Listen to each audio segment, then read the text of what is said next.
ಸ್ನೇಹಿತರೆ, welcome back to A to Z Kannada news channel.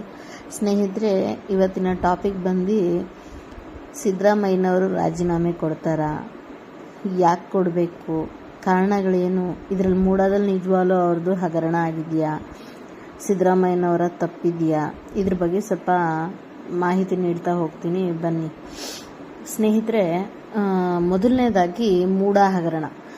ಮೂಡ ಹಗರಣ ಅಂತ ಏನು BJP ಅವರು ಹೇಳ್ತಾ ಇದ್ದಾರೆ, ಅದು ಹಗರಣ ಅಲ್ಲ.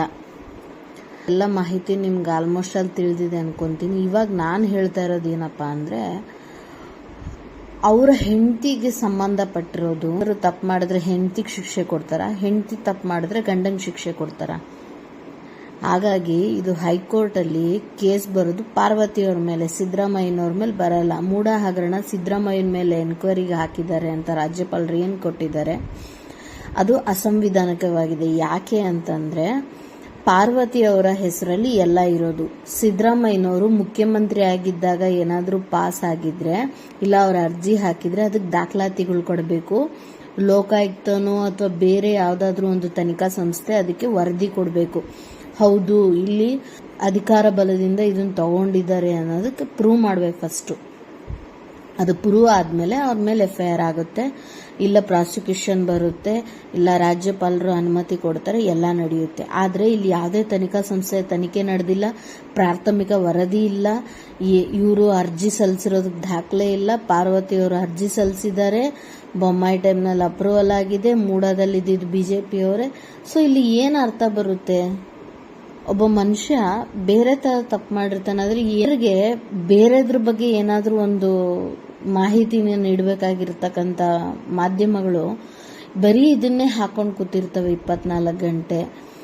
ಯಾಕೆ ಬೇರೆ ಯಾವುದೇ ಯಾವ್ದಾದ್ರು ಒಂದು ಇನ್ಫಾರ್ಮೇಶನ್ ವಿಡಿಯೋಸ್ ಆಗ್ಬೋದು, ಯಾಕೆ ಯಾವ ಥರನೂ ಮಾಡ್ತಾ ಇಲ್ಲ, ಮೋಟಿವೇಟ್ ಯಾಕೆ ಮಾಡ್ತಾ ಇಲ್ಲ? ಮೀಡಿಯಾ ಅಂದರೆ ಅಸಡ್ಡೆ ಬರೋ ಥರ ದಯವಿಟ್ಟು ಮೀಡಿಯಾದವ್ರು ಯಾಕೆ ಹಗರಣ ಅಂತ ಹೇಳ್ತಾ ಇದ್ದಾರೆ. ಅದಕ್ಕೆ ತನಿಖಾ ಸಂಸ್ಥೆಗಳಿದ್ದಾವೆ, ತನಿಖೆ ಮಾಡಲಿ. ಇವರು ಸೆಂಟ್ರಲಲ್ಲಿ ಇದ್ದಾರೆ, ಅದನ್ನು ಕೈಗೆತ್ಕೊಳ್ಳಿ. ಅದ್ರದ್ದು ಕಂಪನಿಗಳಿದೆ, ಕೊಡಲಿ, ಇನ್ವೆಸ್ಟಿಗೇಷನ್ ಮಾಡಲಿ, ಒಂದು ಪ್ರಾಥಮಿಕ ವರದಿಯಿಂದ ತಗೊಳ್ಳಿ. ಅದಾದ್ಮೇಲೆ ಇದನ್ನೇ ಹಿಡ್ಕೊಂಡು ಅಲ್ಲ ಸರ್. ದಯವಿಟ್ಟು ಇದನ್ನ ಅರ್ಥ ಮಾಡ್ಕೊಳ್ಳಿ ಪ್ರತಿಯೊಬ್ಬರು. ಏನು ಅಂದರೆ, ಅವರ ಹೆಂಡತಿ ಹಾಕಿದ್ದಾರೆ, ಅದು ನಿಜವಾಗ್ಲೂ ಅಲ್ಲಿ ಹಗರಣ ಆಗಿದ್ರೆ ಅವರ ತನಿಖೆನ ಹೆದರಿಸ್ತಾರೆ. ಸಿದ್ದರಾಮಯ್ಯನವ್ರಿಗಿದ್ದಾರೆ, ಪ್ರಭಾವನ ಬೀರಿರೋದನ್ನ ಪ್ರೂವ್ ಮಾಡಿ ಸರ್, ಪ್ರೂವ್ ಮಾಡಿ. ಯಾರೋ ಬಂದು ಒಂದು ಪ್ರೈವೇಟ್ ಕಂಪ್ಲೇಂಟ್ ಕೊಟ್ಟಿದ ತಕ್ಷಣ ಒಬ್ಬ ಇಲ್ಲಿ ಮುಖ್ಯಮಂತ್ರಿ ಸಿದ್ದರಾಮಯ್ಯನವ್ರ ಮರ್ಯಾದೆ ಹೋಗ್ತಾ ಇಲ್ಲ, ಕರ್ನಾಟಕದ ಜನತೆ ಮರ್ಯಾದೆ ಹೋಗ್ತಾ ಇದೆ. ಯಾಕೆ ಅಂದರೆ, ಕರ್ನಾಟಕದ ಮುಖ್ಯಮಂತ್ರಿ ಅಂತಾರೆ ಹೊರತು ಸಿದ್ದರಾಮಯ್ಯ ಅನ್ನೋದಿಲ್ಲ. ಇವಾಗ ಅಧಿಕಾರದಲ್ಲಿದ್ದಾರೆ, ಅದಕ್ಕೋಸ್ಕರ ಕರ್ನಾಟಕದ ಮುಖ್ಯಮಂತ್ರಿ ಮಾಡಿದಾರ ಬಿಟ್ಟಿದಾರ ಅಂತ ಫಸ್ಟ್ ಬೇಸಿಕ್ ಎನ್ಕ್ವೈರಿ ಅಂತ ಇರುತ್ತೆ, ಅದನ್ನು ತಿಳ್ಕೋಬೇಕಾಗುತ್ತೆ. ತಿಳ್ಕೊಂಡು ಅದರಲ್ಲಿ ಏನಾದರೂ ನಿಜಾಂಶ ಇದ್ರೆ ಅವ್ರು ಖಂಡಿತವಾಗಿ ರಾಜೀನಾಮೆ ನೀಡಬೇಕಾಗುತ್ತೆ, ಆ ತನಿಖೆನ ಎದುರಿಸಬೇಕಾಗುತ್ತೆ. ನಿರ್ದೋಷಿಯಾಗಿದ್ರೆ ಹೊರಗಡೆ ಬರಬೇಕಾಗುತ್ತೆ, ಅಪರಾಧ ಮಾಡಿದ್ರೆ ಒಳಗಡೆ ಹೋಗ್ತಾರೆ. ಇಷ್ಟೇ. ರಾಜಕೀಯವಾಗಿ ಬಳಸ್ಕೊಳ್ಳುವಂತ ಅವಶ್ಯಕತೆ ಏನಿದೆ? ಅವರು ಒಬ್ರು ಅಂದ್ರೆ ಸಾಮಾನ್ಯ ಜನಂತರನೇ ಫಸ್ಟ್ ಅವ್ರನ್ನ ನೋಡಿ. ನಮ್ದೇ ಒಂದು ಪ್ರಾಪರ್ಟಿ ಇದಾದ್ರೆ ಅದೇನಾಗಿದೆ ಏನು ಫಸ್ಟ್ ಒಂದು ಪ್ರಾಥಮಿಕ ತನಿಖೆ ತರಿಸಿ. ನನ್ನ ಅಭಿಪ್ರಾಯ ಹೇಳೋದು ಅಂದ್ರೆ, ಒಂದು ಪ್ರಾಥಮಿಕ ತನಿಖೆ ತೆಗೆಸಿ.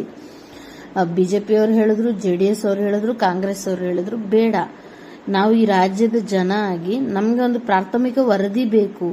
ಮೀಡಿಯಾದವರು ನೀವು ತೋರಿಸಿ ಪ್ರಾಥಮಿಕ ವರದಿನ, ಏನಿದೆ ಹೇಗಿದೆ ಅಂತ. ಹೈಕೋರ್ಟಲ್ಲಿ ಇವಾಗ ರಿಟ್ ಅರ್ಜಿ ಸಲ್ಲಿಸಿದ್ದಾರೆ, ಅದು ಏನಾಗುತ್ತೆ 29ಗೆ ಕಾದು ನೋಡೋಣ. ಆದರೆ ಹೇಳ್ತಾ ಇರೋದು, ಅವ್ರ ಮೇಲೆ ಯಾವುದೇ ಥರ ವರದಿ ಇಲ್ಲ, ಅವ್ರ ಹೆಂಡತಿ ಹೆಸರಲ್ಲಾಗಿರೋದು, ಇವ್ರು ಯಾವುದೇ ಪ್ರಭಾವ ಬೀರತಕ್ಕಂಥ ಒಂದು ಸಾಕ್ಷ್ಯಾಧಾರಗಳಿಲ್ಲ, ಒಂದು ಅರ್ಜಿ ಕೊಟ್ಟಿರೋದಿಲ್ಲ, ಏನೂ ಇಲ್ಲ. ಬೆಳೆ ಹಾನಿ ಆಗಿದೆ, ಇದ್ರ ಬಗ್ಗೆ ನ್ಯೂಸ್ ವರದಿ ಮಾಡಿ, ಇದ್ರ ಬಗ್ಗೆ ಫ್ಯಾಮಿಲಿಗಾದ್ರೂ ಒಳ್ಳೇದಾಗುತ್ತೆ. ಸಿದ್ದರಾಮಯ್ಯ ಅಲ್ಲೋಗ್ತಾರಂತೆ, ಇಲ್ಲೋಗ್ತಾರಂತೆ, ಹೀಗಂತೆ ಹಾಗಂತೆ. ದಯವಿಟ್ಟು ನೋಡುವಂಥ ಜನನಾದರೂ ಇಂಥ ಮೀಡಿಯಾಗಳಿಂದ ಸ್ವಲ್ಪ ದೂರ ಇರಿ. ಇಲ್ಲಿ ರಾಜಕೀಯ ಷಡ್ಯಂತ್ರ ನಡೀತಾ ಇದೆ ಹೊರತು ಬೇರೆ ಏನೂ ನಡೀತಾ ಇಲ್ಲ. ವಾಲ್ಮೀಕಿ ಹಗರಣ ಯಾಕೆ ತಗೊಂತಾ ಇಲ್ಲ?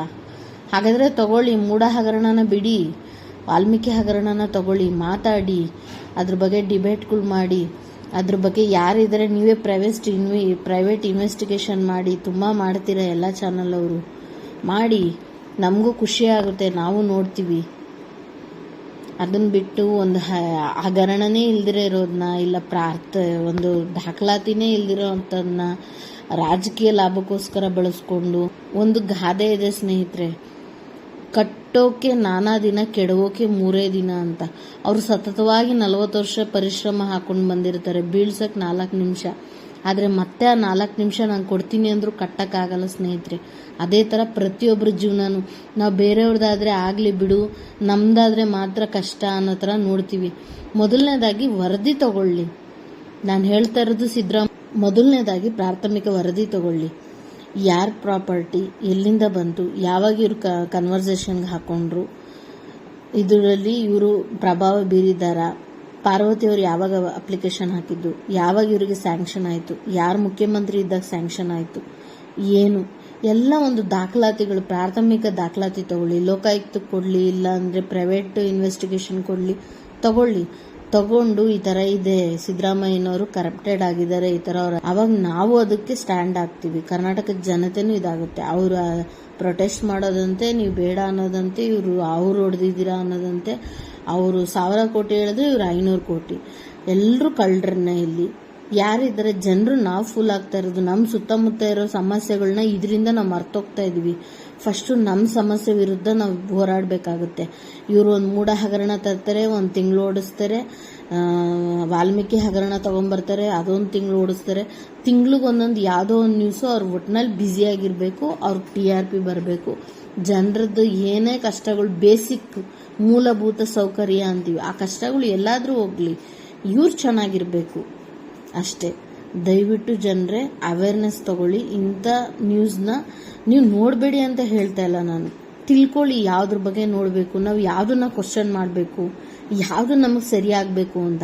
ಈಗ ಮೂಢ ಹಗರಣದಲ್ಲಿ ಸಿದ್ದರಾಮಯ್ಯನವರು ಸರಿಗಿದ್ದಾರೆ ಅಂತ ಅಂದರೆ 14 ಸೈಟು ನಿಮಗೆ ಸಿಗುತ್ತಾ? ಇಲ್ಲ ನಮಗೆ ಸಿಗುತ್ತಾ? ಯಾರಿಗೆ ಸಿಗುತ್ತೆ? ಯಾರಿಗೂ ಸಿಗೋದಿಲ್ಲ. ಗೋರ್ಮೆಂಟ್ಗೆ ಹೋಗುತ್ತಾ ರಿಟರ್ನ್ ಹೋಗುತ್ತೆ. ಗೋರ್ಮೆಂಟ್ಗೆ ಹೋದ್ರೆ ನಮ್ದೇ ಅನ್ಕೊಂತೀವಿ, ಆದರೆ ನಮ್ದಲ್ಲ, ಅದು ಇನ್ನೊಬ್ಬ ತಿನ್ನೋದು ಕಾಯ್ತಾ ಇರ್ತಾನೆ. ಇಷ್ಟೇ ನಡೆಯುತ್ತೆ. ಮೂಲಭೂತ ಸೌಕರ್ಯಗಳ ಬಗ್ಗೆ ಕ್ವಶನ್ ಮಾಡಿ, ಮೀಡಿಯಾದಲ್ಲಿ ಹೇಳಿ. ಯಾಕಪ್ಪ ಇದೊಂದೇ ನ್ಯೂಸ್ ತೋರಿಸ್ತೀಯ, ಬೇರೆ ನ್ಯೂಸ್ ತೋರಿಸಿ. ಯಾರ್ದೋ ಹೆಣ್ಮಗು ಅಲ್ಲಿ ಸತ್ತೋಗಿದೆ, ಆ ಹೆಣ್ಮಗು ಬಗ್ಗೆ ಹಾಕಿ. ಗಂಡು ಮಕ್ಕಳು ಹೇಗಿರಬೇಕು ಅಂತ ಅವೇರ್ನೆಸ್ ತಗೊಂಡು ಬನ್ನಿ, ಒಂದು ಪ್ರೋಗ್ರಾಮ್ ಮಾಡಿ.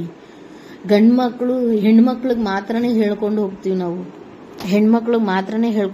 ನಾವು. ಬೇಗ ಬಂದ್ಬಿಡ್ಬೇಕು, ನೀವು ಅದು ಮಾಡಬೇಡಿ, ಇದು ಮಾಡಬೇಡಿ ಅಂತ. ಯಾಕೆ ಗಂಡು ಮಕ್ಳಿಗೆ ಅವೇರ್ನೆಸ್ ಕೊಡಲ್ಲ? ಮಾಡಿ ಪ್ರೋಗ್ರಾಮ್. ಅಸಹಾಯಕರು ತಪ್ಪೇ ಮಾಡಿದ್ರವ್ರು ಅನುಭವಿಸ್ತಾ ಇರ್ತಾರೆ, ಇಂಥದ್ರ ಬಗ್ಗೆ ಪ್ರೋಗ್ರಾಮ್ ಮಾಡಿ. ಮೂಲಭೂತ ಸೌಕರ್ಯಗಳ ಬಗ್ಗೆ ಪ್ರೋಗ್ರಾಮ್ ಮಾಡಿ. ಮೂಢ ಹಗರಣ BJP ಅವ್ರಿಗೆಲ್ಲ ಒಂದು, ಕಾಂಗ್ರೆಸ್ ಅವ್ರಿಗೆಲ್ಲ ಒಂದು, JDS ಅವ್ರಿಗೆಲ್ಲ ಒಂದು. ಇಲ್ಲಿ ಬಡವ ಆಗ್ತಾ ಇರೋದು ಕರ್ನಾಟಕದ ಪ್ರಜೆ. ಇಷ್ಟೇ ಸ್ನೇಹಿತರೆ, ನನ್ನ ಅಭಿಪ್ರಾಯನೇ ಹೇಳಿದ್ದೀನಿ. ನಮಸ್ಕಾರ.